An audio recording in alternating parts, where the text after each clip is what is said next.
ሰላም ጤና ይስጥልኝ እንዴት ናችሁ? የRENED-PMPhenomenon ፕሮጀክት ማኔጅመንት አንሊሽድ የሚለውን ፖድካስታችንን እንጀምራለን። This is the ultimate podcast for project management professionals seeking to elevate their skills and ignite their success. So I'm your host Nebiyu Nkwanhone. I'm the leading project management professional training. Our podcast offers invaluable, insightful, practical strategies and inspiring stories from around the world of project management. So today we will be talking about integration management. So project integration management is the topic of the day. Project integration management is the coordination of all the elements of projects, including any tasks, resources, stakeholders, and deliverables. Slazy, we will be looking at this case today. And project integration management, to explain it, we could say this is your main job, this is your main task, this is where everything actually integrates. So even somebody could be asking you, what's the primary role of a project manager? And your answer should be to perform integration management. So integration management is, so to speak, putting all the pieces of a project together into a cohesive whole, and the one person responsible to do it is a project manager. This is so much part of your job, the project managers out there, that this is arguably the reason why you exist in a project or in an organization. So in this episode, we will be talking about integration management, but another topic to mention here are the different types of project management methodologies and how they can affect project integration management. Project management methodologies and the approaches or framework that guide how a project is planned, executed, and controlled. So there are three main types of project management methodologies. As you know, we've covered this in our previous episodes. These are predictive, adaptive, and hybrid project management. So predictive project management is a plan-driven approach. We also call it traditional or waterfall, that follows a predefined sequence of steps and phases. So it requires a detailed upfront planning and a high level of control over changes. የፕሪዲክቲቭ ማኔጅመንት ባይ ዘ ዌይ አንዱ መለያው ፕሪዲክት አድርጎ ሁሉ ነገር እቅድ አውጥቶ መጀመር ሲሆን፣ ሁለተኛው ደግሞ ለቼንጅ ሪጅድ ነው። በጣም ለውጥን አክሴፕት ለማድረግ ሪጅድ የሆነ ፕሮሰስ አለው። ኮንትሮል የሆነ ቼንጅ ማኔጅመንት ፕሮሰስ ነው ያለው። So the role of a project manager in a predictive project management is to define the project scope, the schedule, the budget much in advance, and to monitor and control the project performance against these baselines.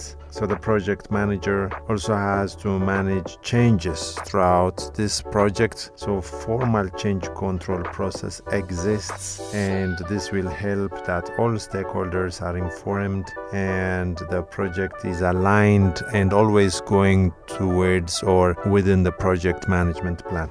So that's predictive project management. The adaptive project management, its other name is change-driven or agile. This approach follows, iterative and incremental process. It requires some sort of a flexible and responsive planning and a high level of collaboration within the various stakeholders of the project. Adaptive project management is suitable for projects, that have unclear or changing requirements, scope and deliverables. So the role of the project manager in this agile methodology is to facilitate the iterative planning and execution of the project, and your role is to empower the team to deliver value to the customer. The project manager also has to manage changes through frequent feedback loops. By the way, you have to be an adaptive situational leader. You have to be a servant leader where you have to have frequent meetings with different stakeholders and have different feedback loops and ensure that all stakeholders are engaged and satisfied with the project outcome. So the third one is a hybrid project management methodology. So the hybrid project management is a combination of a predictive and adaptive approach that adapts to the specific needs and characteristics of each project. It requires you to balance between planning and agility, have a high level of integration between the different processes and teams. So you as a hybrid project manager is making sure it is suitable for the project that has both the predictive and the unpredictable elements. That's something that spans across the different domains or disciplines. So the role of a project manager in this hybrid project management in line to integration is to customize the best practices from both the predictive and the adaptive methodologies so that it fits to the project context and challenges. The project manager also has to manage changes throughout a blended change control process and ensure that all stakeholders are involved and aligned with the project vision. So why am I bringing all this, the three methodologies? Because by understanding the topic of project management from the integration point of view and the role of the project manager in integration, you can improve your skills and your effectiveness as project manager. You can also adapt your style and approach to suit different projects and situation.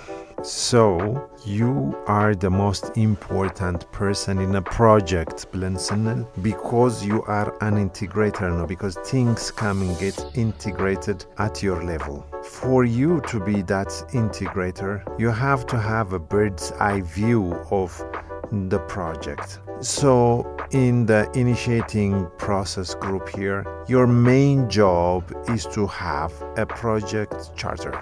I think we will continue to discuss project charter in the next episode also, but in line to integration, the main task, the first task, is to work on the vision of the project visioning, bringing it from ideation to fruition. You will need to have an important document which we call a project charter. So you will need to have a project charter. So this project charter, we say it's like the first starting document of having an effective project management system. What do you need to develop the charter? Back in the days, people used to think your project sponsor will develop the charter and will provide it to you.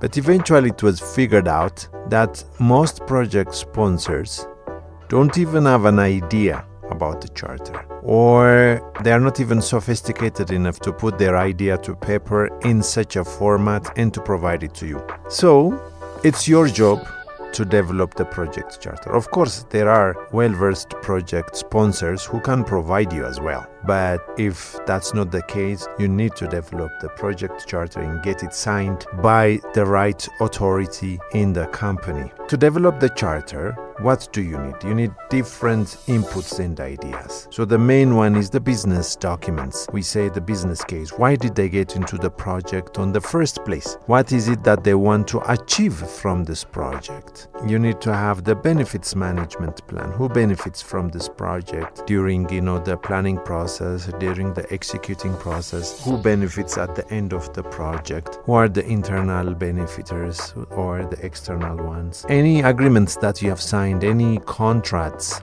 any binding agreements that are there, they are all inputs for you to read, to comprehend, and most probably to copy and paste in your project charter. The enterprise environmental factor is an important consideration for you to have. And if the company has an OPA, some sort of an organizational process asset, which enables you to develop a project charter, you need to follow that. So based on that, your first task is to gather data. You need to gather data from the various documents that are out there which starts the project, and sometimes even this document analysis will not give you the full picture. So you may need to organize brainstorming sessions, focus group workshops, you may need to interview different people, and you're just collecting ideas. You're capturing them. Some of the ideas complement each other, but some of the ideas are contradicting. Therefore, you also need to have your conflict management interpersonal skills. You need to have a facilitation skills. You need to organize many meetings, and that's how you come up with the project charter. So let's just have a deep look into the project documents. They provide critical information to you and your team, such as why the project was undertaken. It also provides you a summary of the relationship between the project objectives and the strategic goal of the organization. So the benefits management plan, this is a document that captures your company's desired benefit from your project, whether these outcomes are economic or intangible, some sort of a service. It also explains who benefits from this project and how it can be maximized or sustained. It also defines metrics and the processes for measuring a project benefit. As an input to the charter, for you to develop the charter, the benefits management plan is really very important, as it provides information to be used, to determine whether project's deliverables will eventually meet the organization's strategic goal. So, what is a project charter? Here in Ethiopia, there is a confused understanding of a charter. Some people call the project proposal a charter, and some people call the memorandum of understanding also like the charter. So all these things actually they contribute towards developing the charter. The charter is a high-level document, a very short and precise document that charts the way. It shows to which direction the project wants to go. So your typical charter should have a project title. This title might change a little bit, but most of the time you need to think well and give it a nice, catchy, well-descriptive title. And you need to provide a little bit of the project description. So this is one of the prerequisites of having a charter. And the other thing is, who is going to lead the project? It shows who's the assigned project manager, and the authority level of the project manager should be also get detailed in this charter. So if you're taking over a project which is just on ideation phase, and it's your job to put these ideas which are flying all over the place into a certain document, in the process you need to analyze and figure out what type of authority, what type of power should you require to make the project successful. The type of power that you require, you have to analyze it, find it, and get it documented here. Later on, when you are running your project, you will need this power. If you have not identified it, negotiated for it, got it documented, and become vested with it, eventually you're going to have a trouble to manage the project. So know the type of authority that you require and document it in your charter. Also, your project charter will have a business case.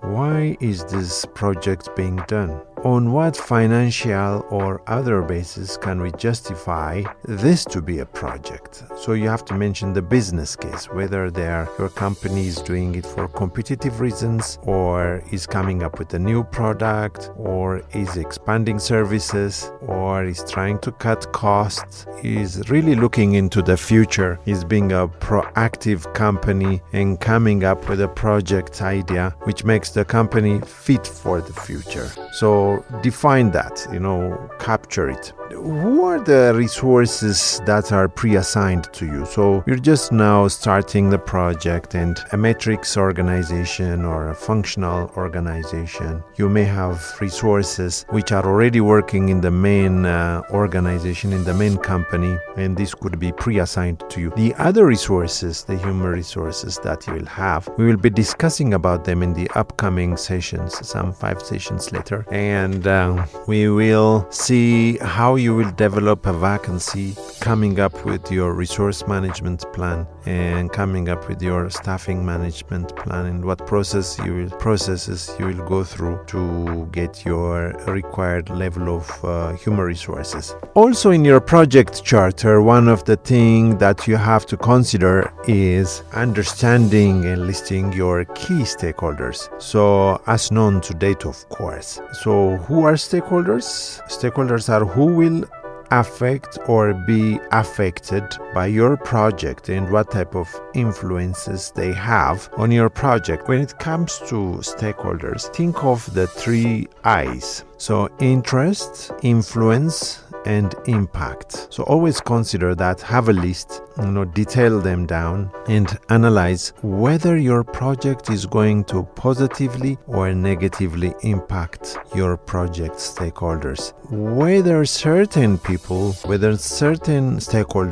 when I say stakeholders, these are not just individual people. It could be a company, an organization, an institute, some sort of an entity, or even a community. Yeah. So who are the ones that have an interest on your success and growth, and what type of power do they have to support you on this? Also, on the contrary, who are these stakeholders who does not want your project to be successful, and what sort of influence they have if they want to impact you? So this is where the triple I actually revolves. So try to list your stakeholders and analyze them, understand them. Also, you have to list your stakeholders' requirement as known to date. That's another important component. So requirements related to both the project and requirements related to the project scope. So list them on a high level, of course. Later on, when we go to the project scope management, you really will drill down, dissect it to the most low level and detailed, and putting it on your stakeholder at your requirements traceability matrix. Another thing to consider for you to have on your project charter is high level product description and key deliverables. What are the key product deliverables that are wanted, and what will be the end result of the project? Mention them, detail them as much as you can. Also, have a high level mentioned. So assumption is something which is believed to be true, and we have not went down the process to make sure whether this is actually true or not. So what is believed to be true or reliable in the situation? What do we believe to be the case, but we really do not have a proof of data to show for it? So any assumptions. So assumptions, sometimes I compare them to the foundation of a project, because we make big assumptions to get into the project, to get the project to be approved. And based on this assumption, a project starts. So if we are starting with the wrong assumptions, it's going to be a big problem. So high-level constraints also, as known to date. What do we mean by constraints? So these are factors that may limit your ability to deliver the product deliverables. These are boundaries or parameters within which you have to function. So these are limiting factors. What are the constraints of making this project successful? The main known constraints most of the time are finance and duration. Yeah. So, but then there are other constraints also. So depending on your project, the constraint is different. Figure it out and mention it here. And you have a project sponsor who may not have the same thinking about your project. So you need to have a measurable project objective. How does the project tie up to the organization's strategic goal? What project objectives support these goals? The objectives needed to be measurable and will depend on the defined priority of a project constraint. So have this, take it to your project sponsor and say, if I do these things, would you consider me successful? So it's really very important to know that. And the other important thing to consider here is project approval requirement. So who approves this project? What items need to be approved for the project to exist? Who will have the authority to sign off and, kickstart this project? What designates success for these stakeholders? Have that approval requirements. And also, another important consideration to put on your project charter is the overall project risk, also as known to date, overall potential of threats and opportunities from the project. Later on in the planning process group, when we reach to the risk management area, you will have a risk register and you will detail all the risks there. You will identify them. The risks will be analyzed and we will go further in doing a qualitative risk analysis by categorizing them and assigning different resources to handle these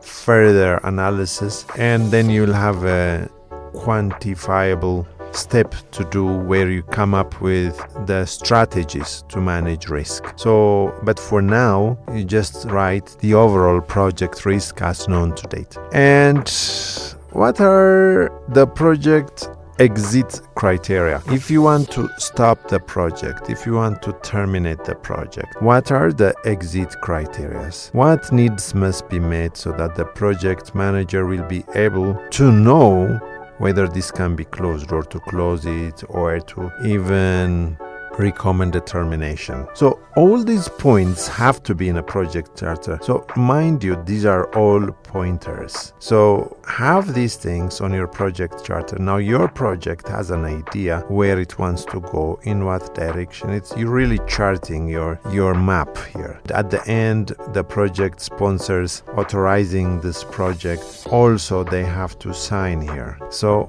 these are very important considerations when you are developing a project charter. So further though, I feel like we need to have more details, the detailed steps to reach a project charter. So some of the ways will be, you need to identify the enterprise environmental factors that contribute or inhibit the success of the project.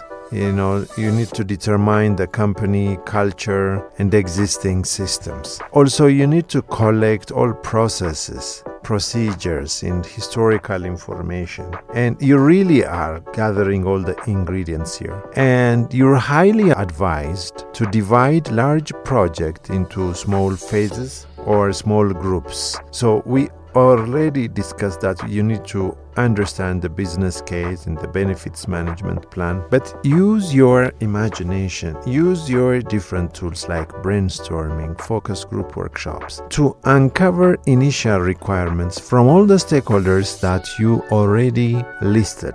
Uncover more assumptions, look deep into risks and constraints, read any contracts or agreements that your company has signed, and after going through all these analysis, you need to assess whether the project and the product feasibility actually, also in line with the constraint, contribute to the success of the project. Is it really feasible? The very first person that needs to be convinced is you, whether you can do it or not. If you're convinced that this project does not succeed, you should actually notify your project sponsor. So create a measurable objective and success criteria. Detail it into a draft project charter. Take it to your project sponsor and ask, if I do all this, would you consider the project to be successful? Is this what you have in mind? What constitutes success for you? So, if the project sponsor says, oh no, this is not what I had in mind, by the way, that's great, because you have not yet committed organizational resources for this project. It's just on ideation phase. Now that it's on ideation phase, now that you have a common understanding, your tomorrow will be better. So then after getting all the feedback from your important project stakeholders and project sponsors, you get to have the project charter signed off. So integration here is the main output is to have the project vision documented and having a common paper which all stakeholders agree to be bound with. The other one is you have to determine who are your stakeholders. So start on with the dream and worry of a project manager. Start on with a project stakeholder register. List all your stakeholders. Determine their expectation. Look into their interest. Analyze their influence and assess the type of impact that this project stakeholders might bring. So it's also advisable for you to have an assumptions log where you have the project constraints and assumptions logged, and start with that. It's very, very important consideration for you to have. So this is in line to integration. Today's episode, today's talk is about project integration management. So this is RENED-PMPhenomenon, Project Management Unleashed, and we are proudly hosted by Sewasew Multimedia. Sewasew is a global Ethiopian streaming platform. It believes in creating a collaborative environment for professionals to thrive and to reach maximum potential. Sewasew also wants to impact its community with positive educational and inspiring content. Nebiyu, myself, is a leading project management training provider, and I work at RENED. We have a quarterly PMP class. We have helped countless professionals achieve their project management goals and advance their career. So with our podcast, we are excited to share our expertise and passion for project management with you, the wider audience. Today, we are continuing to cover project integration management, and one of the most important output was a project charter. And don't forget to have a project charter, don't forget to have an assumptions log, don't forget to have a stakeholder register. Yeah? So you might ask, what does the project charter do for the project or the organization? So what it does is it formally recognizes and authorizes the existence of the project. It establishes the project. It links the project with an ongoing work or to the strategic framework of the company. It gives the project manager, you, the authority to commit corporate resources for the project. It also clarifies and encourages a common understanding between the project sponsor, the project manager, and other important stakeholders about major deliverables and milestones. So it defines key roles and responsibilities. It provides project objectives, high-level description, and success criteria. So this is such an important document, and I highly recommend that you start with a project charter. Another thing that we have to have on integration is developing a project management plan.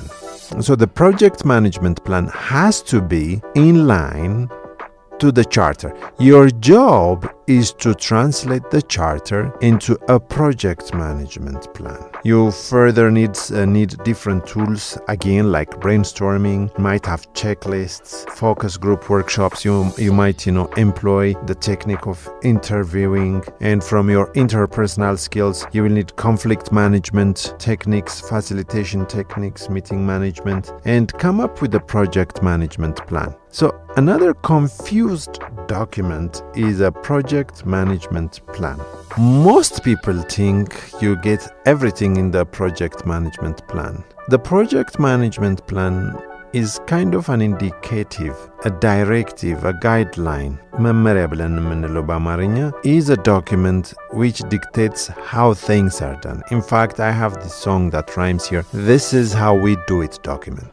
So the creation of a project management plan is really your integral responsibility. It's the project manager's job. So know that management plans actually look into the future, into some time, and come up with different directives. Also, the project management plan is really compensated or, supported by change management plan, configuration management plan, and requirements management plan.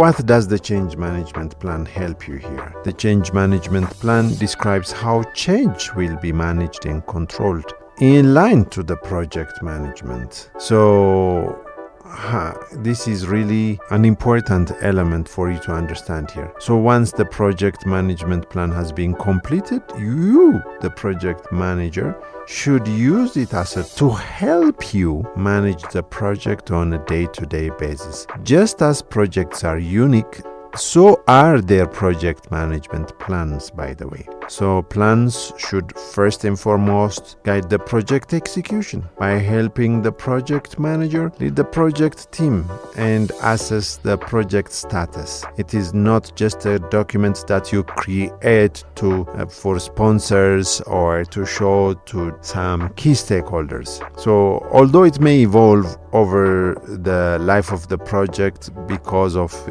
progressive elaboration or approved changes, the project management plan is actually designed to be complete as possible when the project begins. So project plans should be dynamic, flexible, and updated, as change occurs. But mind you, when it comes to change, if it is a predictive project, you should have a proper change management process in place. If it is an adaptive project, you should actually work on the vision, come up with the project scope, and then have different stakeholders take different responsibilities, and you evolve towards the scope. So these are very important considerations for you to have as you are discussing about integration. So you're done with the planning process. The planning process, basically, we will cover more in the upcoming sessions, but here what's very interesting for us to have is the project management plan, and the project management plan has subsequent plans in it. It will have plans which are in line to it, such as the scope management plan,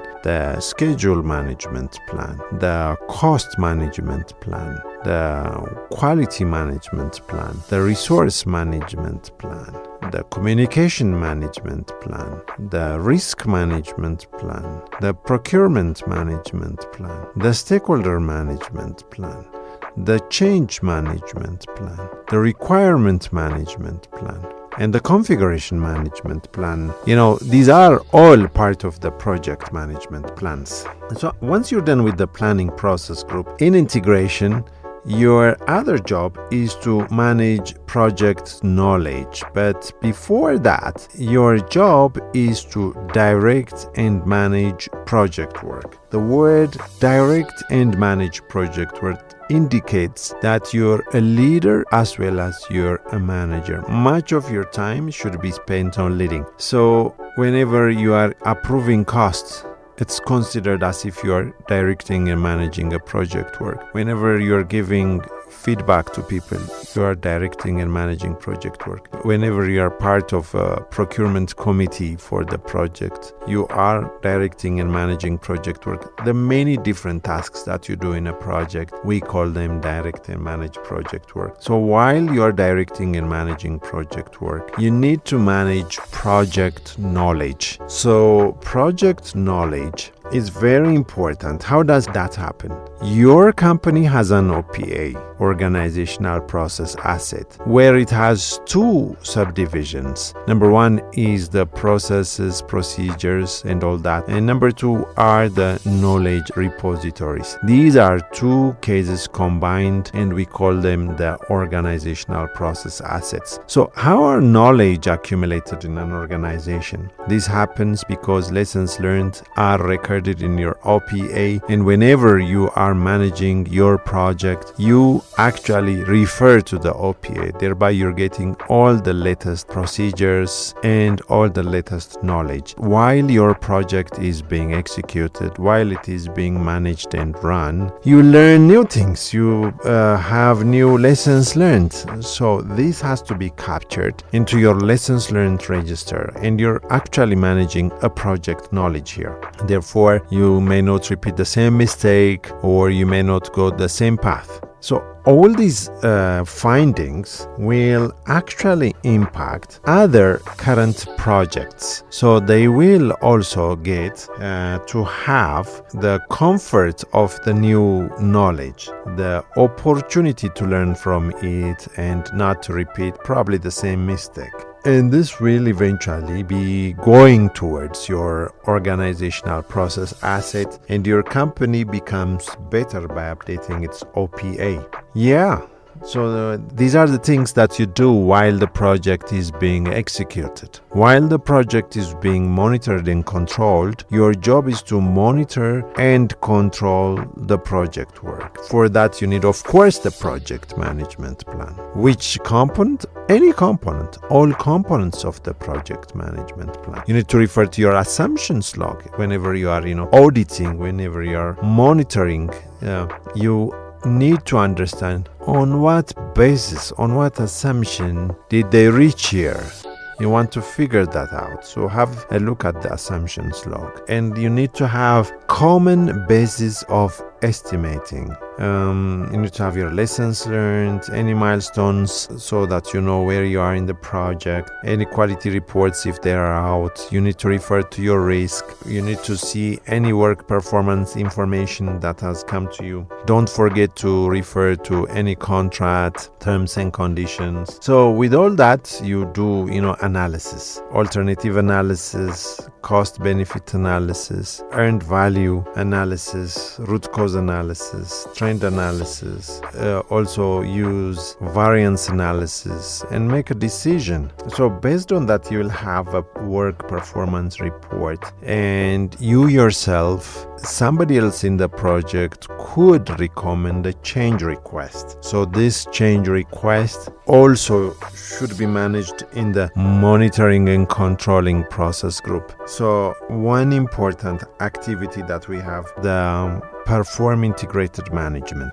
What does perform integrated change management mean? So the idea here is to maintain your scope baseline, to remain within your schedule baseline, to make sure that you are within the cost baseline, or so to speak, your budget. So if changes comes, you want to analyze the impact on your triple constraint. So obviously your change management plan and your configuration management plan needs to be employed. So the process here in a predictive project about making changes here is first and foremost prevent the root cause of the change. Try hard not to allow changes to impact your project. Identify the need for a change, and you need to evaluate the impact of the change within the knowledge areas. After you did all these analysis, if you are convinced still the change needs to happen, you can fill up a change request form, or you may accept any stakeholder to create and submit a change request. And now it's also your job as a project manager to work on forming change control board. So then you submit these change requests to the change control board. So you may have a seat in there, you may be participating, you may be not. So these are subject matter experts, and these are authorities on the topic that is being requested to be changed. So you assess the change. They actually identify the many different options that is available, and they make a decision. based on that decision, they reach to an agreement whether this change is approved or this change is rejected. Sometimes they may also defer it. So in that case, you will need to resubmit the change request with the updated details. And once you get this decision from your change control board, let's say it's approved, you have to make sure to update the status of the change in your change log. So version control, configuration management is very important. You need to adjust the project management plan and project documents and the baselines as well. And you need to communicate these to different stakeholders who may be impacted by your change. So manage the project now to the revised project management plan and project documents. This is in line to a predictive project, to an adaptive project, to agile or change-driven projects. The change control process is streamlined as there could be dozens of changes, to evaluate and make decisions every day. Waiting formal change control board to meet, to discuss, and to decide on each change would likely introduce too many delays. So instead, agile and hybrid approaches, they delegate much of the decision-making authority to the product owner. So changes that would not significantly alter the outcome or benefit of the project will be authorized by the product owner, by the way. This way, the project team is not delayed, waiting for the change to happen. So this is an important consideration for you to have. And we are on the topic of integration management here, everybody. Thank you for tuning in. This is RENED-PMPhenomenon, Project Management Unleashed, and we are actually moving on. If you want to discover our wide range of podcast episodes featuring interviews with industry experts, deep dives into critical project management topics, and real-life case studies that showcase the power of effective project management. Listen and learn, be inspired, and transform your career. Join us in this podcast. So today's topic is project integration management. We've been discussing about integration management, the role of a project manager in the different methodologies like predictive, adaptive, or hybrid. We looked up into initiating, and the main output of those activities is the project charter, of course, and not to forget the project stakeholder register and the assumptions log. We also discussed about planning a project, and that the planning process group's main output is the project management plan, and the project management plan has subsequent plans in it for each knowledge areas. We also saw executing, that your job is to direct and manage project work and to manage project knowledge based on the project management plan that you did, which is of course another version of the project charter, so to speak. We also looked into the monitoring and controlling process group, where your main job is to monitor and control the project, and the other main activity here is to perform integrated change management. So how are changes managed in predictive and in adaptive and in hybrid projects? And now we are at the project close project or phase within project integration. So what do you need to close a project properly? By the way, this is the most neglected set of activities in project management worldwide. People actually do not close their project properly. So what is the main input that you will need when you are closing your project? So the main one is the project charter. You were given the project by the charter, and you need to hand over the project by the charter. Your project sponsor will be just comparing the charter against the reality, which is the project. You also need to have the project management plan. Which components? any component. And from your project documents, any assumptions, basis of estimate, change logs, why, how many times changes have happened, issue logs, lessons learned register, any project communication, any quality reports, your requirements documentation, any update on risk, and all accepted deliverables, the business case, any agreements or contracts that you have signed, your OPA. These are all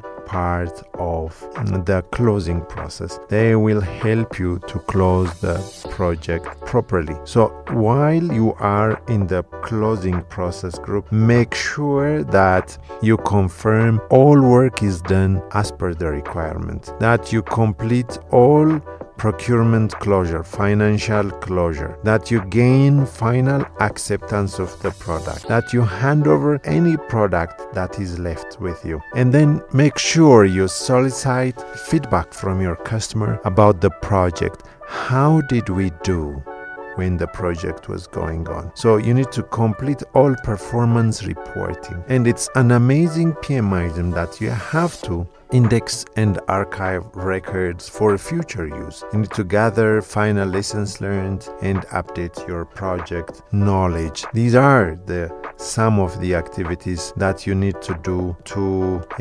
close your project properly. So in closure, we need the project charter. Why do we need it? We need it to confirm whether the project has met all the requirements, or if we are going to terminate the project, what are the exit criteria that need to be met. The business case, why do we need it?